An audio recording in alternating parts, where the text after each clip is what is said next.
Cette année, les échanges autour de l'égalité des sexes s'orienteront vers un sujet qui prend de plus en plus de place dans nos vies, le numérique. Les discussions sont plus importantes que le thème retenu dans notre pays, portent sur l'éducation numérique égalitaire pour la paix et l'autonomisation des femmes et des filles en RDC. L'importance du rôle de la femme dans la vie de nos nations est de moins en moins discutable. Mais il nous faut maintenir la pression sur les décideurs majoritairement masculins pour une amélioration continue des droits de la femme et de la jeune fille. Et c'est pour cette raison que je me suis toujours fait le devoir d'aller à la rencontre des femmes et des filles de province pour parler, mais surtout écouter, afin de remplir mes obligations de porte-parole des sans-voix. Cette itinérance m'a ainsi menée à Mbujimayi et à Kananga en 2020, et cette année c'est ici chez vous, je dirais chez moi, dans la belle ville de Kolwezi, que nous passerons du temps à réfléchir sur notre avenir.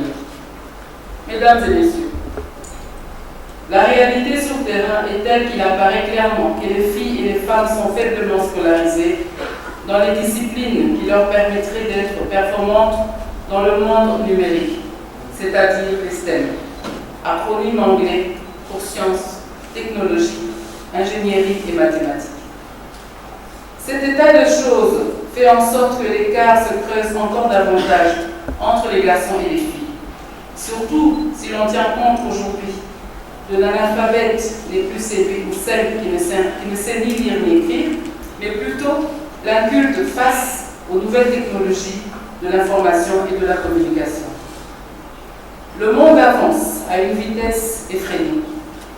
À l'ère actuelle, nous ne pouvons ménager aucun effort pour très vite rattraper le train de ces innovations qui nécessitent une implication de la majeure partie de la population, et particulièrement celle des femmes et des filles. Cette implication évitera d'occasionner une débâcle du tissu familial et un retard dans nos ambitions de développement en tant que nation.